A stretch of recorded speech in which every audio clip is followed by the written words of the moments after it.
Hello, I'm Glenn Anderson, Crop Science Department, University of Guelph. Welcome to this video about the specific applications of weed control in agriculture. To begin with, weed control in field crops, these of course are the areas that are grown on extensive acreages of land, such as spring wheat production in Western Canada and corn production in Eastern Canada. I would say first of all that weed control in these crops must come from not just the use of chemicals, for instance, but the application of such things as competition from the crop itself and the use of cultivation techniques and the use of crop rotations. This first slide, slide 31, indicates that there are three general areas that are used for weed control in all crops, but these crops particularly. You can use things mechanical. You can use what I'm calling biological control, which is really competition, the competition offered by a well-managed crop. This is a very strong force against weeds. And then you can use chemicals. Now you'll notice that the relative reliance we place on these methods of weed control depends to a large extent on the kind of crop that we're growing. The corn crop, you'll notice, for instance, we've come to rely very much on chemicals for weed control in this crop. It so happens that corn is not very competitive, even though it's a large crop. It doesn't cover the soil very early in the season, and it's not very strong a competitor against weeds.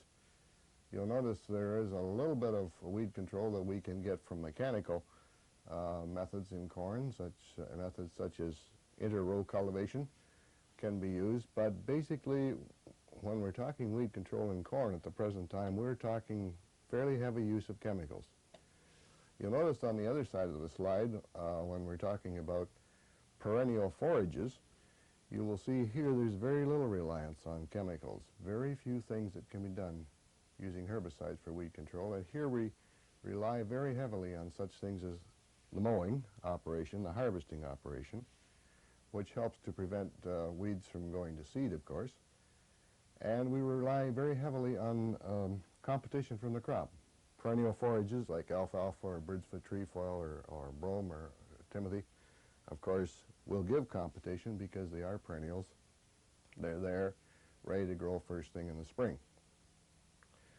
Very few chemical things for our perennial forages.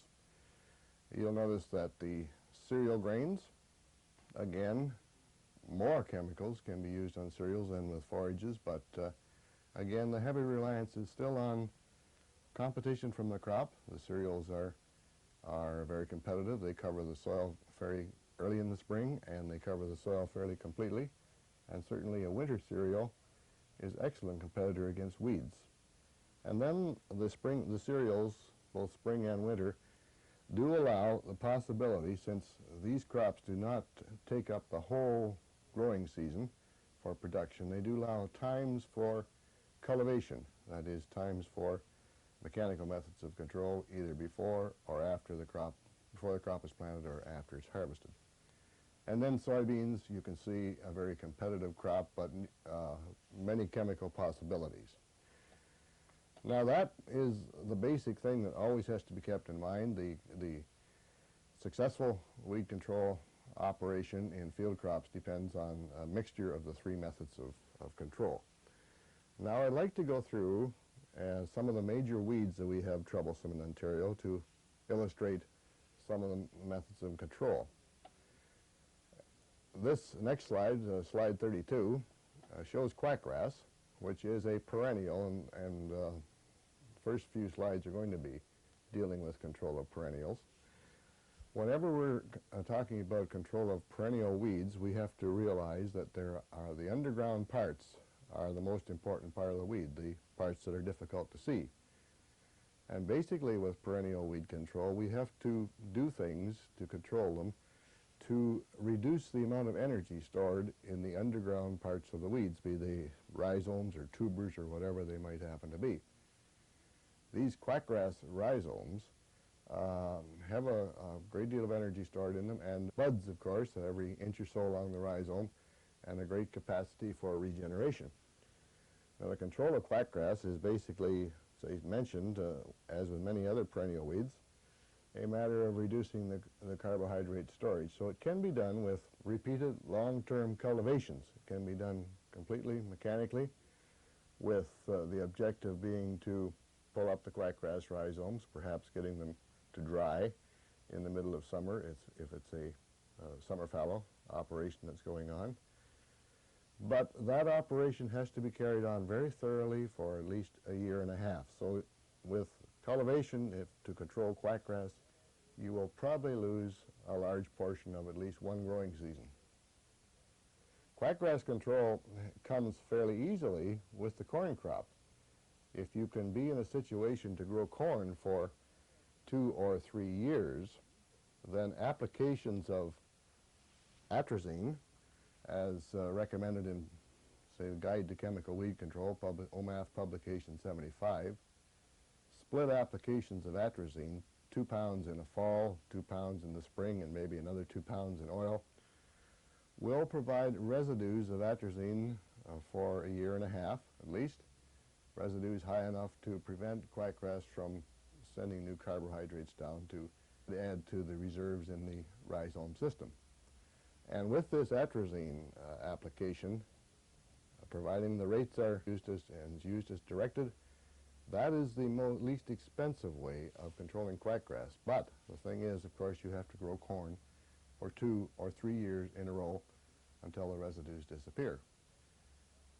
Another method of controlling quackgrass that has come to be popular is the use of a herbicide known as Roundup. Glyphosate is the common name. And here, this chemical is translocated from leaves down into the rhizomes. And the real secret in using Roundup successfully is to make sure you have every rhizome represented by a leaf at the time the Roundup is applied. Roundup is absorbed quickly by the soil, and therefore if it contacts the soil, it's inactivated and therefore of no use for quackgrass kill. So the secret in getting good quackgrass control with Roundup is to make sure that each rhizome has a leaf above the ground when you spray. Now sometimes that means it's difficult to use it in the spring because you have to wait until about the middle of May or so before the Roundup can be applied, and this can mean a late seeding of the particular crop. The next perennial weed, slide 33, is field horsetail. This is a rather primitive plant in a way in that it produces no seeds, just spores. It is a fairly widespread perennial weed, spreading with rhizomes, underground stems that is, and the rhizomes have tubers on them, and these rhizomes and tubers can spread with cultivation. And like many of these other perennials, cultivation can have 2 effects. One is to reduce the development of the rhizome, but also cultivation can spread rhizomes around the field. Field horsetail is fortunately not a terribly competitive weed. Usually it's not competitive, not nearly so damaging to a corn crop, for instance, as quackgrass would be. On the other hand, field horsetail, we don't have any real good way of eliminating it at the present time. In the corn crop, we have the possibility of using MCPA as a directed post-emergent spray after the corn is about 18 inches high, applying it with nozzles so that the MCPA does not hit the top of the corn, but hits only the top of the field horsetail plants that might be 8 inches high between the corn rows. Now that will remove the tops of the horsetail and take it out of the picture as far as that year's corn is concerned, but it won't eliminate the horsetail from the field. As I say, I don't know how to eliminate a horsetail patch from a field. We can control it in the corn crop with MCPA, as I've described. We can similarly control it in oats and barley with the same chemical as an overall spray. Cultivation will reduce the growth of it, set it back a bit, but it will also spread it around the field. So we're fortunate that it isn't terribly competitive, and we need to do more work on methods of control. Fortunately, rotations will will help a bit. The horsetail doesn't come ahead quite as fast, say, in a forage crop, an alfalfa crop, as it would in row crop like corn or soybeans. The next weed, perennial that is quite widespread and troublesome, is on slide 34, yellow nutsedge. Yellow nutsedge has been described by some people as the world's worst weed. On slide 34 we have it shown in the vegetative stage, and in slide 35 we see the yellow nutsedge that has the seed heads on it. Now the seeds are not terribly important as far as yellow nutsedge is concerned because they don't seem to be very viable. The most important part of the nutsedge plant is the tubers that are formed about the middle of July each year. And these little tubers are troublesome because they break off the parent plant, and then once they've broken off they can become dormant. And this dormancy can last for varying lengths of time, up to, in our experimental work, we have found that they can be dormant up to a period of 5 or 6 years. And it's this dormancy that causes the problem because we can't do anything about controlling them unless they grow.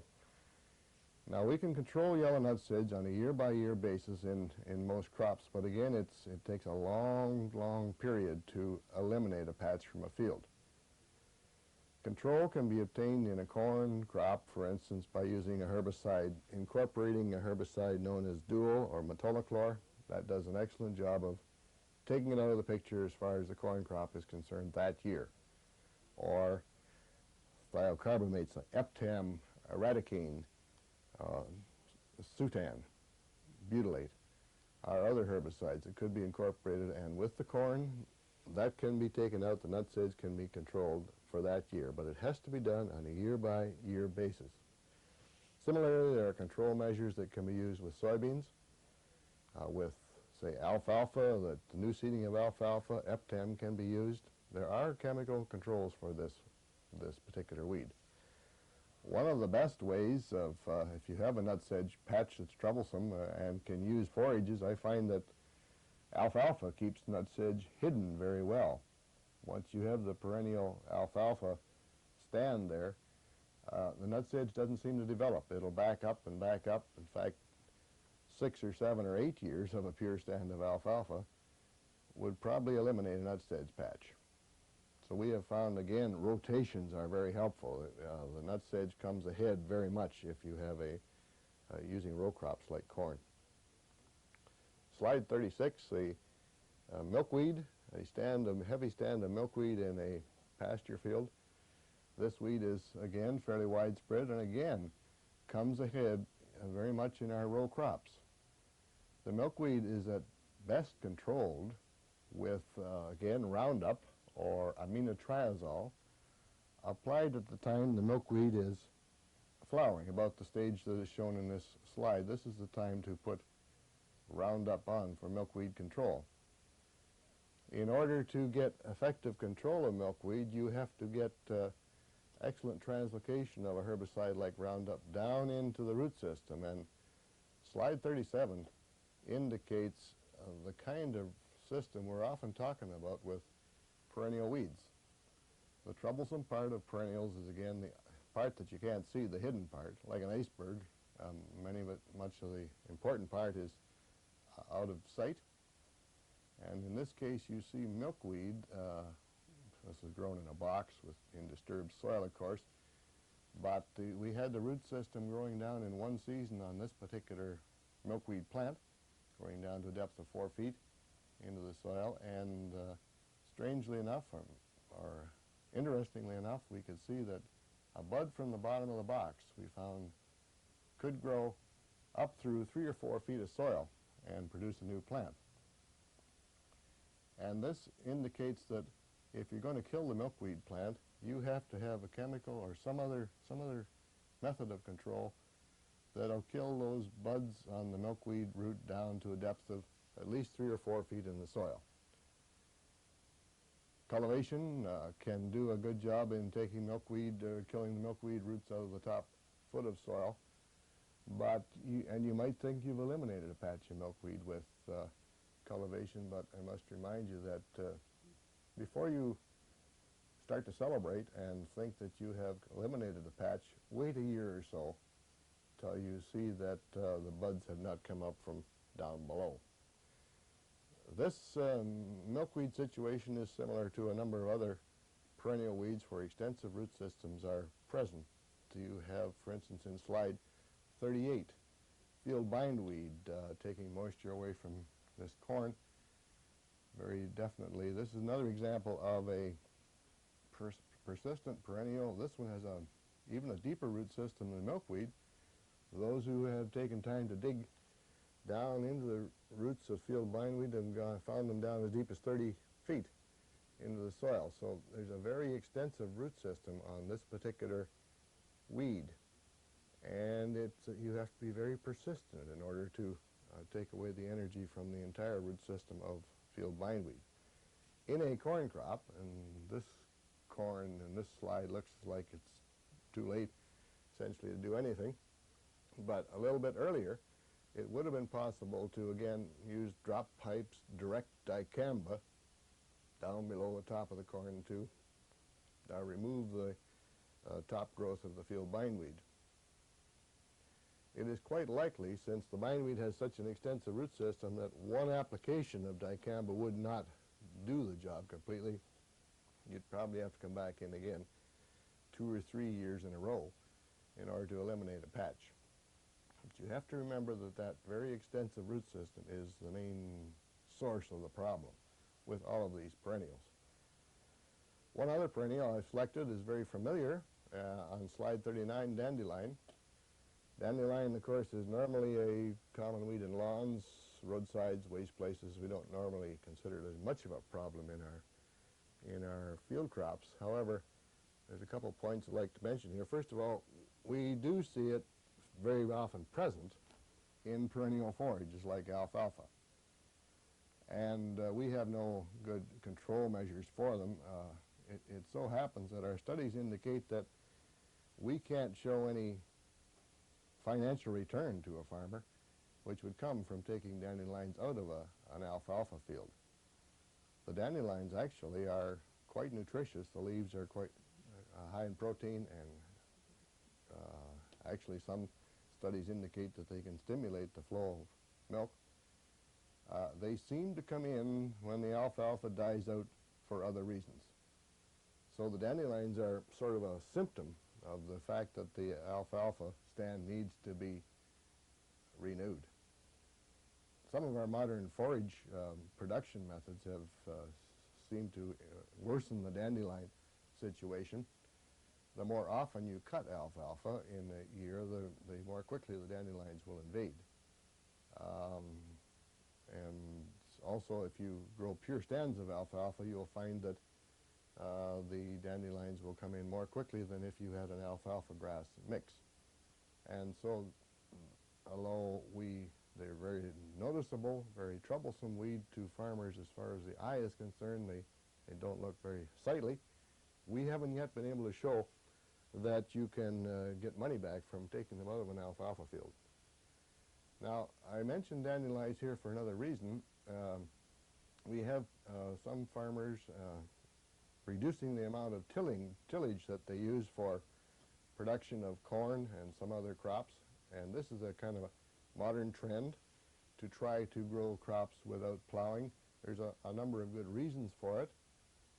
One reason might be the reduction in tillage would save on the energy requirements for crop reduction, and the reduction of tillage would save on the erosion possibilities in the soil. So there are a number of good reasons for reducing tillage in our crop production situations. One of the things that happens, however, when we reduce tillage for crop production is that we get weeds that are not normally considered troublesome in cornfields. We get the weeds into the cornfields that normally you'd find troublesome in hay or pasture fields, and dandelions happen to be one of them, one of the weeds that all of a sudden becomes troublesome, present anyway, in a cornfield. And it's interesting to note that the dandelion, kind of an isolated plant as illustrated here, is much more difficult to kill with herbicides than it would be in a lawn, for instance. Competition from the grass in a lawn seems to weaken the dandelion so that a relatively low rate of 2,4-D will kill it, providing it's put on at the right time. But in a cornfield where you have these isolated plants, not as much competition from the crop as the lawn would give, this dandelion becomes difficult to kill. It takes about 3 times as much 2,4-D. So if you are thinking in your crop production about reducing plowing and getting into less tillage, realize that you're going to get into more different kind of weeds than you normally see in cornfields. You're going to get into more biennial weeds. You're going to get into such things as dandelions, weeds that you normally see in hay or pasture fields. Well, those are some of the perennials that are troublesome in crop production sites. I'd like to look at some of the other weeds, annual weeds. First of all, some annual grasses with slide 40. Slide 40 indicates a situation where you have wild oats present in flax. Wild oats are normally considered to be a problem in Western Canada, although almost all of Eastern Canada has an infestation of wild oats also. Wild oats are a problem mainly because, again, of the dormancy that's present in the seeds. If we could ever find a way of making all the seeds in the soil grow, then we could kill them quickly after they grew, and that would eliminate the weed problem. But wild oats are another example of a weed that dormancy is present in the seed. And once you've got the seeds on the farm, you could have them there for decades, really.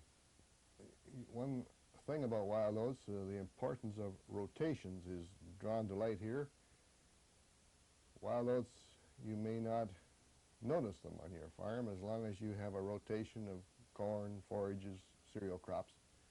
But if you switch into the use of barley or flax or something like this as many years on your farm, year after year, barley, year after year, flax, that sort of thing, then that is when the wild oats will show up. About year 6 of continuous barley, that's when wild oats usually show up in Ontario.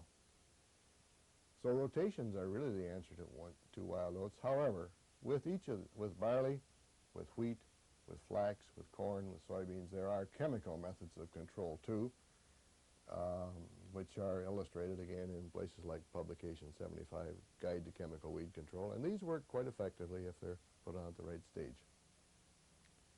Slide 41, another annual grass, which is troublesome, proso millet, a very troublesome weed in cornfields. It is troublesome because it has, again, seed dormancy. Once you've got the problem, the seeds are there for quite a while. It's also troublesome because the proso millet seeds can germinate through the entire growing season.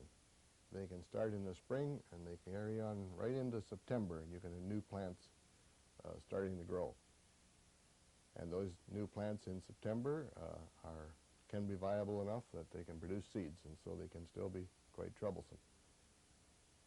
So to use a chemical or other method of control of proso millet, you need a chemical that lasts for a long time, or you have to make a number of applications throughout the season, or else you're not going to get on top of the problem at all, because seeds will be returned to the soil. Now that's the situation we're in corn, where this weed is most troublesome at the present time. We don't have herbicides that last long enough to control proso millet, and we can't come in often enough. When the corn gets quite tall, we can't come in.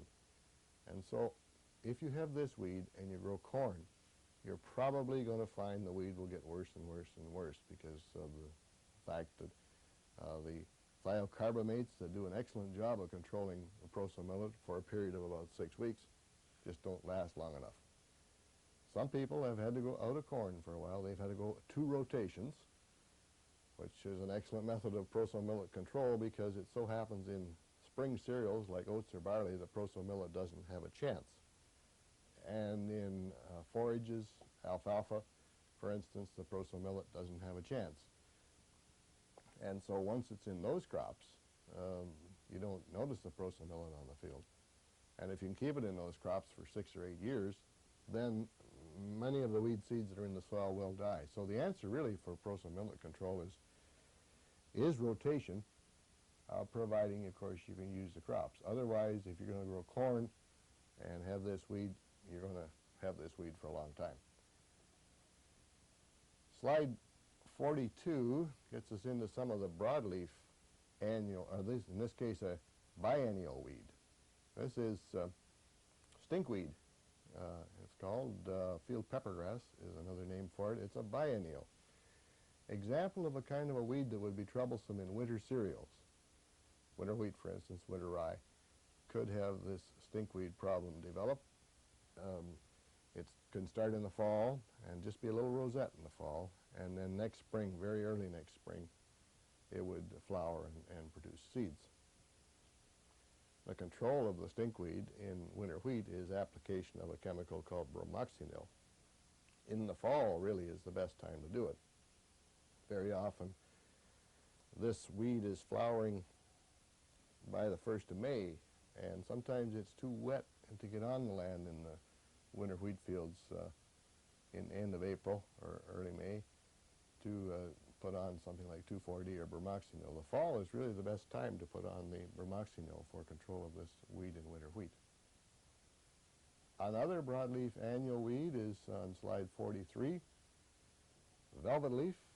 Those of you who are in the extreme southern part of Ontario or any major soybean growing area will see this as a major weed.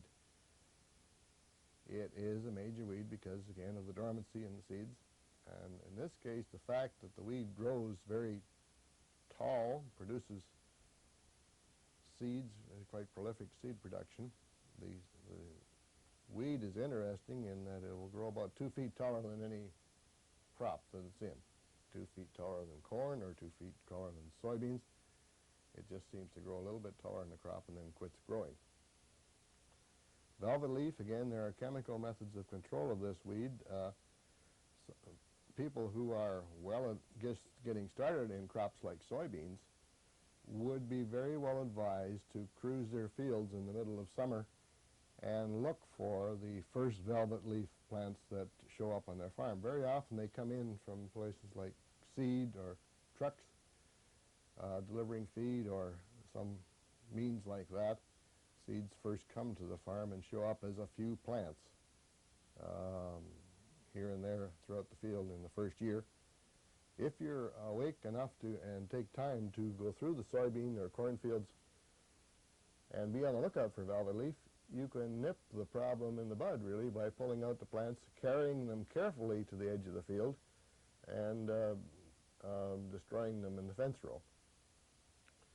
I say carry them carefully because you have a situation on a velvet leaf plant where you can have mature seeds produced at the bottom of the plant while there's still flowers showing at the top of the plant. And if you pull the plant out, tuck it under your arm, and carry it towards the edge of the field, you can be dropping mature seeds while you're heading towards the fence row. So hold it sort of upright as you're heading towards the fence row if it's got seeds on it. Hand pulling is a good method of velvet leaf control for people who are just getting into corn or soybeans.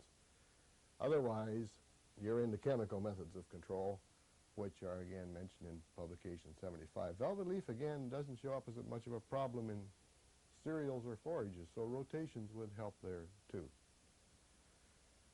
On slide 44, we have lamb's quarters, a very common weed. Fat hen is the name of it in England. It is a very common weed, normally very easy to kill in the corn crop, but we have an interesting situation developed in our cornfields in Ontario. We use a great deal of atrazine, other triazines in our corn for a number of years, and we've developed and increased the proportion of the lamb's quarters that are resistant to the triazines, so that now we have a situation where the lamb's quarters in many of our fields are resistant to atrazine and Blade X and that sort of, and Sencor or Lexone, and therefore we have to do something else again about this particular weed. Now very often the something else we have to do is come in a second time, again after the corn has emerged, with 2,4-D or bromoxynil or dicamba. If you have this problem, you have to be set up to come back into the field and put on a separate application of chemicals like I mentioned, again using drop pipes for the application. That's an example of a weed situation where we relied on one method of weed control too much. And whenever we choose one method of weed control in our field crop work and say that's it, that's going to be the be-all and the end-all from here on in, then we're going to be in trouble. There's going to be some sort of a resistant species that's going to come along and fool us. That's why I said, as I said originally, the successful person I mentioned in the first slide, the successful person applies weed control in more than one method, relies on more than one method of weed control. And the final slide, 45, is just a slide of common mustard in a cereal crop. And fortunately, we left a bit of a gap there when we sprayed, and you can see the check plot. Example of where a chemical can, for very inexpensively, take a weed out. The use of 2,4-D for controlling mustard in cereals is one of our first very successful methods of chemical weed control on field crops, used very extensively and still very extensively used. You can see that it's often nice to leave a strip whenever we're doing spraying. In a way it's nice, so that we can convince ourselves of the advantage of some of the spray jobs that we're doing. Again, I wanted to say that although we've only concentrated on a few of our weed problems, I think we have to keep in mind, and although we've said quite a bit about the use of chemicals for the control of these weeds, I want to go back to my original premise that really the successful operator is going to learn how to use such things as selection of clean seed and cultivation and doing things that make the crop healthy, such as proper adherence to fertility practices and drainage and that sort of thing, and using rotations. These are all these factors have to be put together in order to get weed control in our field crops. In non-crop land or in non-landscaped areas, we have quite different objectives for weed control. On roadsides and power lines, we may be interested in weed or brush control to keep these areas safe and to minimize power failures. But in other kinds of sites, like the one behind me, we may be interested in total vegetation control in order to minimize a fire hazard. In an area like this electrical compound, we have concerns about sparks, and which, if we had dead vegetation, could start a fire. And particularly around gas pipes, we can't tolerate even the smallest risk for a fire. So here we may use chemicals to achieve total weed control for the season. If we take a look at slide 46, we can see some of the problems that are caused by vegetation on power lines. This happens to be a low voltage distribution line. It's a bit closer to the ground and certainly subject to problems from falling vegetation, limbs, and this sort of thing during windstorms. In fact, over 50% of the power outages reported by Ontario Hydro each year are a direct result of problems associated with vegetation. You might wonder why vegetation would be such a problem on the high voltage transmission lines, but in fact, because of that high voltage, it's important to maintain at least a clearance of 15 feet between these wires at their lowest point in the summer sag and any tall growing vegetation beneath. So vegetation control is one of the major programs that is important to Ontario Hydro or any other electrical power company or a gas pipeline in their efforts to deliver materials to us without interruption. If we take a look at slide 47, we can see some of the major problems caused by vegetation on roadsides. And here a major goal is safety, to maintain clear visibility for signs and at intersections so that we can prevent as many accidents as possible by just permitting people to see without obstruction. There are many other goals related to vegetation control on roadsides. These relate to both safety and a desire to keep maintenance costs as low as possible. Another important consideration is to provide good drainage in the ditches adjacent to roads so that flooding doesn't occur that would jeopardize the roadbed itself. Also, if the vegetation is kept low and well maintained, if we don't have a dense growth of tall growing weeds that might die off late in the summer, we can at least keep the fire hazard adjacent to roads at a minimum.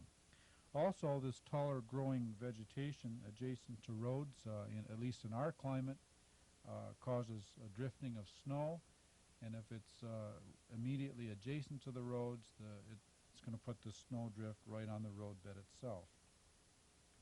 Also, it's more difficult to remove snow if we don't have at least several feet of a cleared strip adjacent to the road when these roads are plowed in the wintertime. Another goal is to control noxious weeds along roadsides, at least in major agricultural areas. If you take a look at slide 48, we see a good example of this. You might see some wild carrot in the picture, but you can see that the road superintendent in that township has controlled the noxious weeds, and he probably wouldn't be too receptive if that farmer put in a complaint, because the farmer isn't controlling the noxious weeds on his side of the fence. So there is a goal to try to prevent the spread of noxious weeds from roadsides into farmland. This goal would not be applied in wilderness areas where there isn't a lot of agriculture. In slide 49, you see a typical roadside, a truck equipped with a typical roadside sprayer. You can see that there's actually a hydraulic boom there with the spray nozzles attached that can be raised and lowered according to the terrain, so that you can calibrate the right rate of application and keep the nozzles at the right distance from the ground, and also keep the boom as close to the ground as possible to prevent spray drift. Some of the important chemicals that are used for weed control on roadsides are chemicals such as 2,4-D and mixtures of 2,4-D with other chemicals like dichloroprop and dicamba. And some of the larger operations, like the Ministry of Transport and Communications, will use chemicals like picloram, as does Ontario Hydro. Picloram is a very effective herbicide. It's quite a bit more persistent than 2,4-D, and therefore it is used by permit and not available for use by all of the townships who have roadsides, narrower roadsides that are in closer proximity to agricultural areas. If we take a look at slide 50, this shows a country roadside. You might wonder why it would be important to control vegetation adjacent to a road like this, and it's quite possible that it wouldn't be necessary to use herbicides to control vegetation here, or even mechanical cutting to control vegetation here, if it wasn't a road that we had to keep open in the wintertime.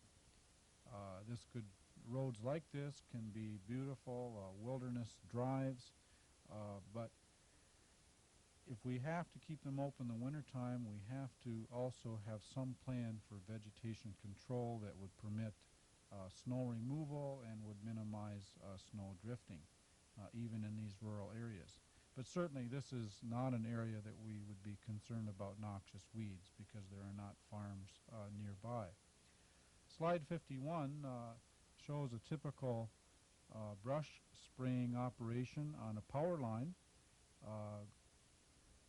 Usually in these operations, a large off-track vehicle, a tracked vehicle that can climb up over rocks and really handle very rough terrain is used.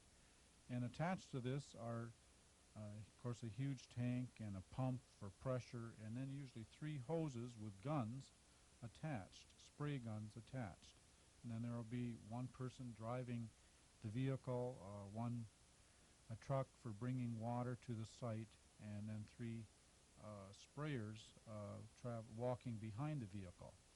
In this particular photograph, you see a fellow applying probably 2,4-D and picloram in water as a stem foliage spray.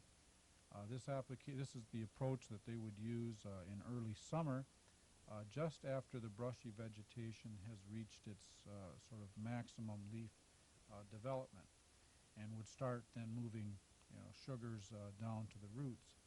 If you spray the brush at that time, the chemical penetrates and will move down and kill the underground portions of the plant. So that kind of spraying on the foliage with the herbicides dissolved in the water is quite effective in early summer. Now, in slide 52, we see a different approach to brush control. And you'll notice just by the color of the vegetation that this is not early summer. In fact, it's probably mid to late autumn. You can see some autumn colors there. This would not be an effective time to spray this vegetation with a stem foliage spray. It is an effective time for spraying, however. In fact, it's a preferred time in many ways, because at that time of the year there won't be sensitive crops that could be injured if there was some spray drift. And also the stem foliage sprays cause a browning of the vegetation, which out near cottage areas upsets people. And in fact, we can wait until the vegetation has turned its natural fall colors and apply the same chemicals in many cases, but in this case dissolved in oil, and then applied to the woody stems and bases of the brush. And these chemicals can then sort of penetrate into the woody stems and be there the next year when the brush would normally leaf out. And this is really a better approach, because it's at a time of the year when, as I said, the sensitive crops are not in their early stages. You can in fact spray all winter long if you don't have a snow cover that's too deep, and it's at a time of the year when you wouldn't run into the aesthetic problems in cottage areas. The next slide, 53, is of a railroad situation, and here again we have a roadside, a grassy roadside. And the maintenance of that roadside is really no different than roadside for auto traffic. We would use the same herbicides with the same goals in mind to keep good drainage near the roadbed, to prevent snow drifting onto the roadbed, and to facilitate snow removal. So those goals are all the same as roads for auto traffic. However, we have a special problem on railroads in the roadbed itself. You'll notice that it's always made of crushed rock, and for a very good reason. And the reason for that is a concern for fire prevention. Each time a train goes over these tracks, there are countless sparks that are emitted, and if there's dry vegetation there that can catch fire, there can be a serious fire problem that could spread into adjacent areas. And here we need to use non-selective, sort of long-term, persistent, soil-active chemicals. I cannot think of any mechanical way to control weeds in that rock ballast under railroad tracks. And some of the chemicals that would be important there are chemicals like simazine or Princep, Diuron or Carmex, another one tebuthyron, which is called spike, I guess because of closeness to the railroad spikes, and another one Bromosil or Hyvar. These are all soil active, and they're applied at rates where they would be persistent, and they're non-selective herbicides. So one application of one of those chemicals would keep a railroad bed free of all vegetation for up to 3 years. Now, these chemicals should be at the same time very immobile, so they shouldn't move in the soil and start killing some of that grassy vegetation along the side of the railroad tracks. There are other areas where we need to use chemicals like this. If you see in slide 64, this is an electrical compound actually belonging to Manitoba Hydro. And again, there's a fear of sparks, electrical sparks in this area. And if there was dead vegetation at some point in the year, this vegetation could catch fire and cause rather serious problems to that electrical compound. So here again, we need a soil-active chemical that will persist for up to 2 or 3 years. But again, one that would be immobile and not move from that treated area. And these same chemicals like tebuthyron or simazine would be the chemicals of choice. In slide 55, we see a storage area in a lumber yard, and here again, the fear of fire is a major concern. And we don't want, any scrap paper or dead leaves from vegetation around there where if someone should carelessly drop a cigarette, you get a small fire that could become a horrendously large fire in a situation like that. And again, vegetation control has a major role in those situations. But again, in these long-term total vegetation control situations, we're talking about areas that are not close to desirable plants. I'm very much opposed to using these same chemicals in near agricultural situations or near landscape situations. I'll just, in slide 56, show you a situation where one of these chemicals was used where it shouldn't have been, and that was to control the weeds in a patio around a swimming pool, a neighborhood pool. It did a fine job for controlling those weeds, and in fact the chemical didn't move from that treated site. But what people failed to think about in advance is that there were a lot of desirable trees that had extensive root systems that invaded that treated area. This is a beautiful backyard, nicely landscaped, and in fact the flowers in the yard weren't injured because they didn't have those root systems that would reach that far to invade the treated area. But look closely and notice the row of spruce trees that are probably along the neighbor's fence. In fact, they belonged to the neighbor. They were on the other side of the fence. There were about a dozen trees there, and really probably none will survive. And if you look more closely, you can see a rather large tree in the background. You can't identify it because you can't see any leaves. It has been defoliated, and it was a large, probably 20-year-old maple tree that again belonged to the neighbor. And when you look at the label of the herbicide that was involved, it says this is not intended for use in residential areas. So again, one of the most important rules in herbicide use was violated, and that was read the label and follow the directions carefully. Now to move in a very different topic, in a sense I hate to include this in something that's called non-crop land because it's forestry, and we don't often think of it as a crop, and yet it's possibly Canada's largest and most important crop. And we hear a lot of talk about the need for reforestation programs, and we'll hear government officials in a sense speak with pride about how many thousands and millions of trees that we've planted in reforestation programs. But what we often don't hear about is how many of those trees that were planted, how many of them survived.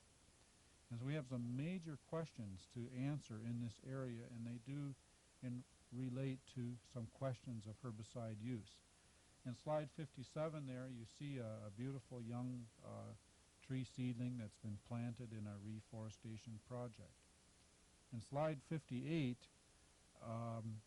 you see a probably all too common but not very often talked about situation where if you look closely you can find the tree that had been planted 4 or 5 years ago, but this is a rather dark slide because there really was very little light in this situation, very little light for that tree to grow. Because in a cut-over area, even though you may replant the trees, the birch and the poplar and the other hardwoods get off to a much faster start. They dominate the area for up to 50 years. And just as you'll see birch trees, fairly mature birch trees dying off in landscape situations, they die off rather naturally after 40 or 50 years in a wilderness situation as well. Once they start dying off, then this sort of undergrowth of the fir and the spruce can finally come through, and then after another 50 years they might be mature enough for harvest. So in a natural, unmaintained cycle, it might be 100 years between cutting and an area and the time that you could go back and harvest the forest trees in that area. Now we do know that herbicides like 2,4-D are selectively more toxic to hardwoods like birch and poplar and ash and this sort of thing. And if a replanted or cut area is sprayed with these chemicals, that first phase of dominance by the birch and poplar can be prevented. And the conifers, which are tolerant to these chemicals, can become firmly established after only, say, 4 or 5 years. And if we take a look in slide 60, we can see a very beautiful stand of white spruce that is only 25 years old. In fact, it could probably be harvested after only 10 or 15 more years. And there lies the question.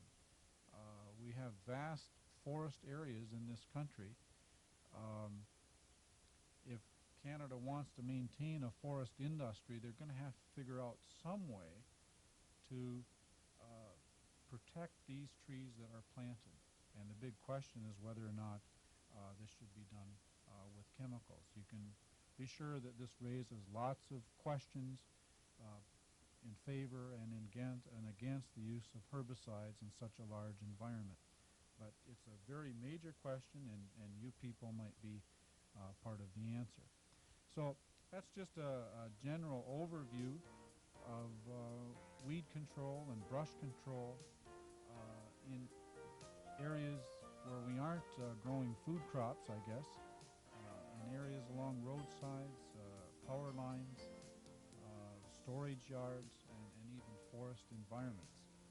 These are areas where we do need to maintain vegetation, and in many cases, proper use of chemicals can have a major role.